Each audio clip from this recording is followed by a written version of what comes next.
Γεια σας φίλοι μου, πριν από αρκετό καιρό σας είχα δείξει σε ένα παραμελημένο ελαιώνα ένα δεντράκι το οποίο το κλαδέψαμε, το περιποιηθήκαμε, το καθαρίσαμε και τώρα θα σας δείξω πώς ακριβώς είναι αυτό το δεντράκι 4 μήνες μετά.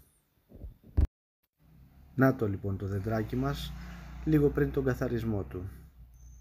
Και τώρα αμέσως μετά τον καθαρισμό, όπως βλέπετε, το δεντράκι έχει ανοίξει, παίρνει φως και ήλιο από παντού, έχουν καθαριστεί τα ξερά κλαδιά, έχουν φύγει τα παράτερα κλαδιά και είναι έτοιμο να δεχτεί τις υπόλοιπες καλλιεργητικές ενέργειες που θα το κάνουν με νερό και λιπάσματα να γίνει ένα υπέροχο δεντράκι, να μεγαλώσει και να δώσει και αυτό τους καρπούς του.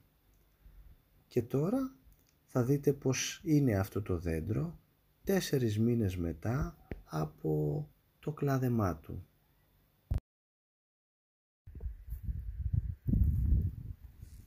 Να το λοιπόν το δεντράκι μας 4 μήνες μετά.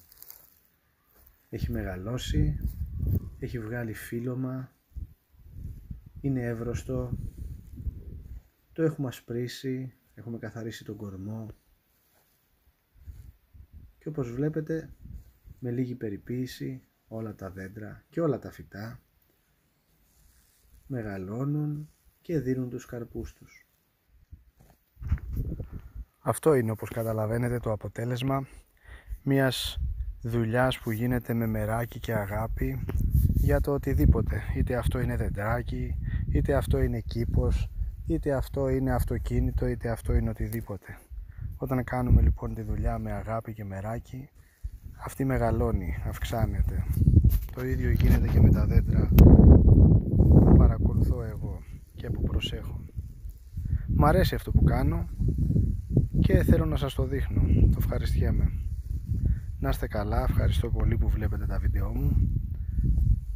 Θα τα πούμε σε επόμενο βίντεο. Γεια σας.